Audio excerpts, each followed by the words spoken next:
atrasada. A aula hoje é para falar sobre os escritores Árcades. Bora lá então, vamos começar o conteúdo de hoje. Professora Denise aqui do Colégio Semeador, falando com vocês diretamente de Foz do Iguaçu da Fronteira. Agora são 17 graus, eu não faço ideia. Enfim, bora lá falar dos escritores Árcades. Semana passada falamos sobre o contexto histórico dessa escola literária, né? E hoje vamos falar um pouquinho mais sobre as características do movimento, né, do período literário e dos autores Árcades. Bora lá! Essa foi minha musiquinha aleatória que eu fiz aqui. Bom, gente, antes de mais nada, vamos só retomar aí. O arcadismo, né, ele está acontecendo lá no século XVII, mesmo momento do século das luzes e do iluminismo e etc, etc. E foi uma escola literária que surgiu em oposição aos exageros do barroco, né? Então a gente comentou isso no vídeo anterior, sobre essa pegada exagerada que o barroco tinha com as questões religiosas. Lembra aquele negócio daquelas igrejas tudo grande, tudo lindo, cheio de ouro, negócio tudo. E os Árcades, eles eram mais nessa pegada simplista. Tanto que, falamos sobre isso também, mas nesse vídeo a gente vai retomar esse conceito do amor pela natureza, e pelo verde, pelo campo, pelo simples e belo e pequeno e comum e etc, né? Que é essa vida, né, no verde e na floresta, tudo. Então, bora lá, vamos só retomar essa ideia aí, tá? O classicismo também foi chamado... Opa! Eita! O arcadismo também foi chamado de neoclassicismo.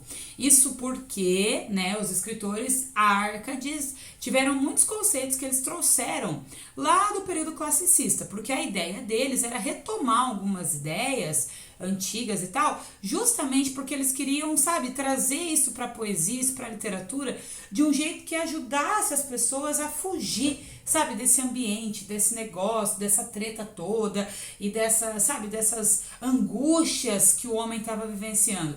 Lembra que quando a gente estudou barroco, a gente falou sobre as angústias humanas, sobre o sentimento do dualismo, sobre estar perdido, sobre não saber o que vai acontecer? Então, aqui no arcadismo, os escritores, eles tinham essa vertente, sabe, de querer fugir disso, de não querer vivenciar essa questão toda, sabe, desse medo, dessa dúvida existencial. Então eles queriam viver, eles queriam aproveitar a sua vida, aproveitar essa alegria que eles tinham, esse momento, por isso essa valorização do simples. E aí já vamos começar emendando a primeira característica importantíssima do arcadismo. Gente, anotem aí, é o Fourgère Urbain, tá? Esse nome estranho, mas a gente vai colocar aqui na tela, tá, para vocês. Esse conceito do Fourgère Urbain é justamente, ele significa a fuga do mundo urbano em direção ao campo. E também o Carpe Diem, que também tá aqui embaixo, mas vocês já devem ter ouvido falar, que é sobre a ideia de aproveitar o momento intensamente, o presente. Então, essa pegada tipo neoclássica, de voltar para os conceitos clássicos, de escrever, da vida simples, etc., de apreciar essa vida fora do mundo urbano, fora das incertezas e querer viver, porque você vai morrer amanhã, meu filho, tem a ver com a ideia do Carpe Diem de aproveitar o presente. Então os Árcades, eles tinham essa questão, sabe? Muito, isso aparece muito nos poemas, fica muito claro quando você lê os poemas, porque você acaba se aproximando, sabe, dessa vida que os escritores queriam que as pessoas tivessem, né? Que era o sentimento deles e que é o sentimento transpassado pelo eu lírico, tá? Isso é importantíssimo de falar. A gente tem, então, os conceitos que os autores sentiam e que eles gostariam de transparecer, porque esses caras foram para Portugal estudar, tiveram contato com essas ideias e com essas ideologias, e a gente tem também o eu lírico. O que seria o eu lírico, né? Aquilo que é transmitido, é a voz que emana, a voz que sai do poema. Então eles queriam dizer isso para as pessoas, né? Então essa voz que saiu do poema trazia essa ideia do Fourgère Urbain e do Carpe Diem nesse conceito mesmo de, tipo, aproveitar o momento. Então, gente, essa coisa do Fourgère Urbain, do estar afastado, de não querer ver a treta e ver o fervo, tem muito a ver, um exemplo que eu uso sempre na sala de aula, com uma ideia assim, sabe, ó, vou fazer vocês chegarem, assim, numa visão muito real. Por exemplo, quando você tá num dia mal, sei lá, seus amigos estão brigando na escola, a escola foi um dia chato, você chegou em casa, seus pais estão discutindo, seu irmãozinho comeu tudo Cheetos e não deixou nada pra você tá chateado, o dia tá, entendeu? Não tá legal, o que você faz? Você pega seu foninho, né, seu celularzinho, com uma tomada próxima, de preferência, e você senta lá e fica lá naquele canto, retirado, de boa, você não quer falar com ninguém, você não quer ver ninguém, só quer ficar lá com o teu foninho, curtindo a sua música, entendeu? Aquela playlist que vai do Raça Negra até, né, Metallica, você quer ficar lá nesse canto, curtindo de boas, desligado e afastado daquilo que está acontecendo, daquele fervo todo. Era esse o conceito que os Árcades tinham quando eles eram favoráveis a essa fuga do mundo urbano para a natureza, para o mato, para o verde, para a floresta, para as montanhas e tal. Porque eles queriam fugir disso, eles queriam se desligar, eles queriam viver o momento, curtir, entendeu? Eu vou morrer se esses caras brigarem, eu tô de boa aqui, eu quero ficar sozinho no meu cantinho, fazendo a minha reflexão, quero ficar eu e eu mesmo, né? Tipo, quero ficar comigo, sozinho, apenas lá num canto. Essa que era a ideia, tá? Muito parecido com isso. Então, outra característica para anotar aí é a celebração da vida pastoril. Então, tudo isso que a prof falou sobre simplicidade e natureza, isso é muito presente nas obras Árcades, porque eles gostavam dessa ideia de o que seria celebrar a vida pastoril, né? Seria basicamente a pessoa gostar, tipo, de como viviam esses pastores, né? E como que essas pessoas, esses pastores dessa época, tinham uma vida mais simples e sem problemas. Então eu sempre comento sobre isso com a galera, eu sempre falo isso sobre com os alunos, que a ideia é a seguinte: existiam então os pastores que cuidavam de ovelhas e pastoravam o gado, né, as vaquinhas e etc. E esses caras, né, eu até comentei isso no vídeo anterior, eram pessoas muito simples, né, eram camponeses muito, né, com uma vida muito comum. Mas os Árcades celebravam essa vida, eles festejavam, eles elogiavam, eles queriam viver como esses caras justamente porque eles sabiam que essas pessoas, apesar de simples, apesar de todas as dificuldades, essas pessoas viviam, sabe, felizes, viviam alegres, viviam contentes, não tinham preocupações, né, e etc. É claro que é uma metáfora para exemplificar o quê? Que o cara na vida simples, ele pode ser um cara mais feliz. Ele não tem riquezas, ele não tem palácios, posses, ouro, mas ele tem o quê? Um coraçãozinho tranquilo, uma vida boa, ele vive feliz. Era o conceito que os Árcades tinham. Então, por isso, o celebrar a vida pastoril, né? Porque na cabeça desses autores, essa celebração era justamente essa alegria, entende? De viver nessa vida simplista, nessa vida sem problemas, né? Eu costumo dizer que é um Hakuna Matata aqui, né? Se você já viu o Rei Leão, tu sabe o que eu quero dizer, né? Viva a vida sem problemas. Era esse o conceito que os Árcades traziam, tá? Viver de boas, porque todo mundo vai morrer, e é isso aí. Outra característica, gente, também que aparece bastante é a presença de musas. A maioria dos poetas Árcades faziam poesias líricas para suas amadas, né? Então, eu acho que um poema muito famoso é o poema Marília de Dirceu, do Tomás Antônio Gonzaga, que ele, sabe, ele declara essa paixão, esse amor para essa mulher amada. Então, temos presenças de musas aí no arcadismo. Não é, tipo, todos os poemas Árcades, mas era a maioria deles, tá? E a maioria dos poetas tinha essa ideia, sabe? Tipo, de relativizar, de transparecer o amor, né? E como ele estava apaixonado por essa mulher, que não era perfeita, mas era o amor da vida dele, ok?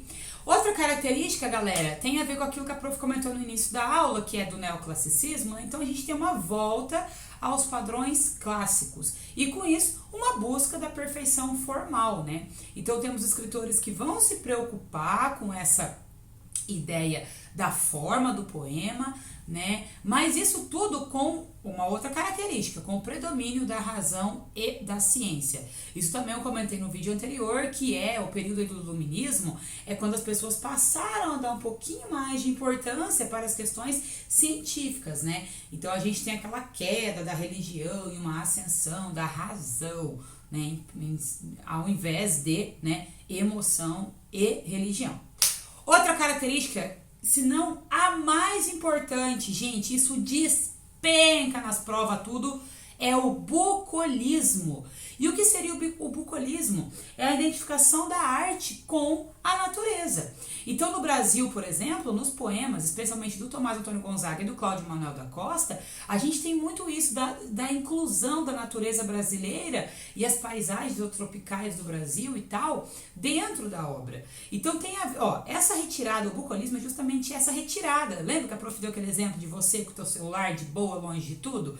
é isso, o bucolismo é esse sentimento, é o estar longe, é o estar afastado, é o querer estar na natureza, é ver na natureza uma identificação direta com a arte, como se ela fosse esse refúgio, sabe? Por isso o sentimento bucólico. Isso vai ser muito comum você ver em enunciado de provas do Enem e das provas da vida, né? Todas elas, vestibulares, PAS, etc, etc, porque vai associar diretamente o arcadismo com o bucolismo, justamente porque é o momento, né, de trazer à tona esse sentimento de preferir estar afastado do que no meio do fervo, e esse afastamento é na natureza, é no mato, nas gramas, nos negócios, né, no meio dos passarinhos cantando, os rios, o rio correndo, o barulho da água do rio e o vento tocando, né, na pele, etc. Para esse poeta Árcade, ele estava vivenciando esse momento. E é muito louco porque a gente até visualiza, né, um cara lá sentadinho na sua varanda tomando o seu chá e, né, escrevendo essas poesias, e ao mesmo tempo que ele estava se retirando, que ele estava lá de boas, né?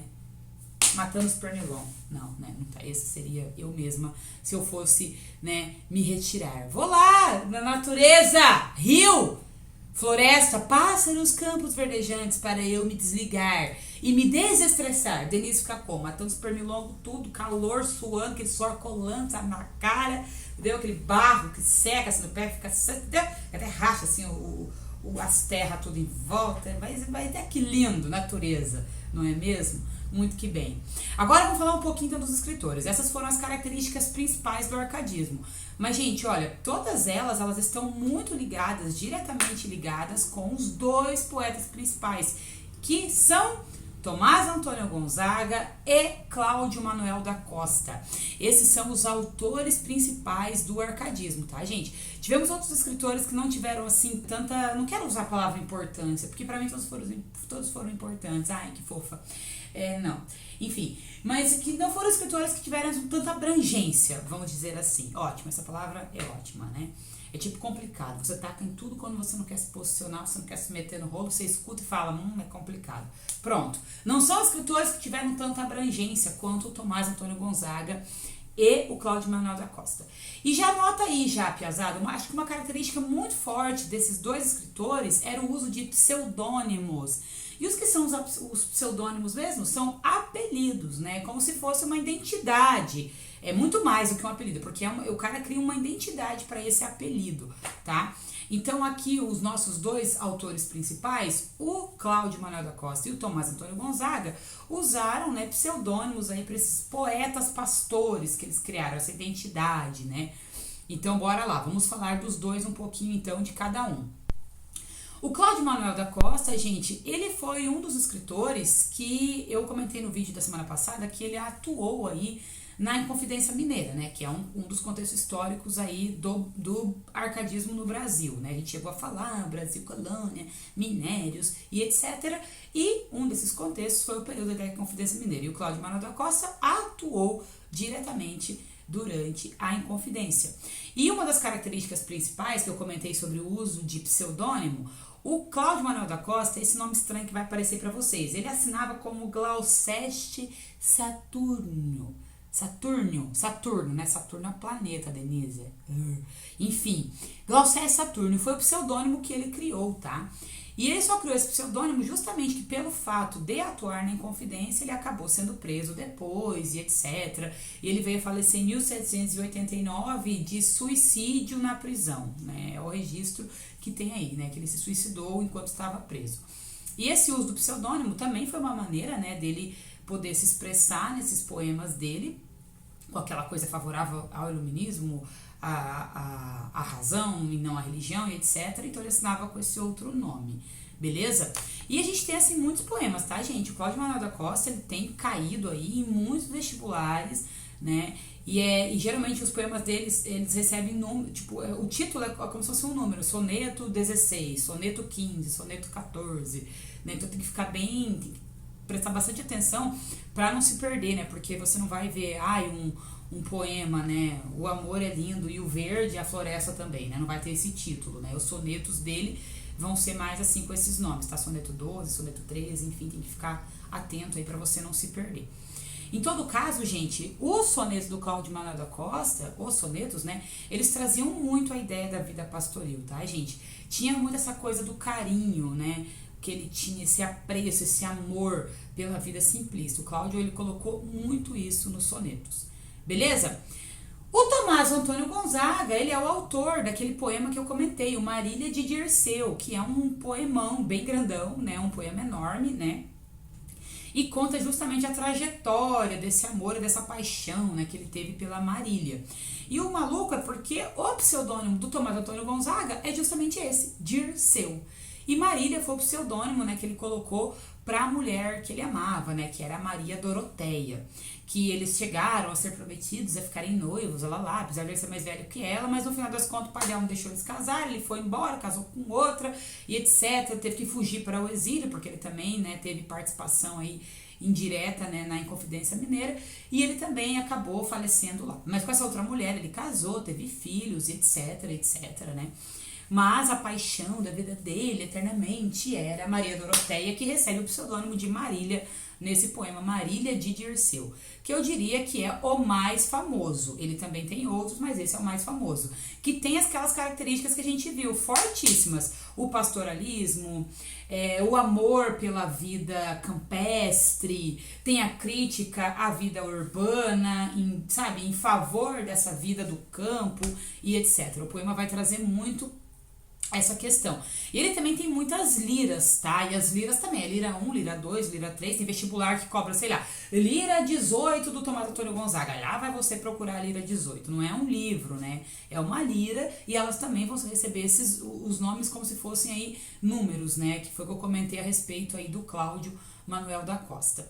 Tá bom, gente? Eu acho que isso, assim, é o conceito para você lembrar principal, é esse culto à vida simples, esse apreço pela vida campestre, né, que esses dois autores tinham fortemente. E agora que eu tô aqui me lembrando, né, na verdade, eu não comentei, gente, com vocês o marco inicial do arcadismo, eu devia ter falado isso no início, desculpa, no início desse vídeo. Então anote aí, gente, o marco inicial do arcadismo, né, o momento que ele começou aqui no Brasil, né, foi em 1768, com a obra do cara que a gente estudou agora, do Cláudio Manuel da Costa, com o livro Obras Poéticas, tá?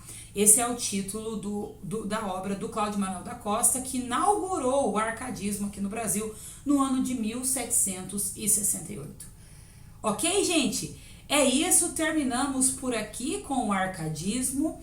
Muito obrigada para você que assistiu essa aula até aqui, obrigada por estar na aula junto comigo, né, de um outro jeito, mas obrigada pela aula, obrigada pela atenção e tamo junto. Essa foi a nossa aula sobre os autores Árcades, eu espero que vocês tenham aproveitado. Um beijo enorme. Se cair autor Árcade, ó, dica aqui rapidão, se eu me despedir, se cair autor Árcade no seu edital do vestibular do sonho, dá uma atençãozinha, gente, não que você não deva dar para os outros escritores, tá? Pelo amor de Jesus, não foi isso que eu quis dizer. Presta atenção. Mas dá uma atençãozinha, porque parece que é fácil. Ai, beleza, natureza, pastor, vaca, ovelha, que legal. Já entendi esses caras. Mas você tem que prestar um pouquinho de atenção, porque ele vai trazer, por exemplo, o Marília de Dirceu mesmo, Tomás Antônio Gonzaga, traz muito essa ideia, sabe, das questões iluministas. Então, se você estudar bastante a questão do contexto histórico, você vai entender com muito mais facilidade o poema do escritor. Isso acontece, gente, isso acontece com vários outros escritores de outras escolas literárias, mas aqui no arcadismo o contexto histórico ele é crucial, sabe? Senão você não entende nada o porquê que esse cara gosta tanto da natureza do mato, quer ficar tanto longe do mato, se você não sabe o que estava acontecendo no momento que ele estava escrevendo essas obras. Beleza? Agora sim, de novo, muito obrigada e um beijo. Até a próxima aula. Falou!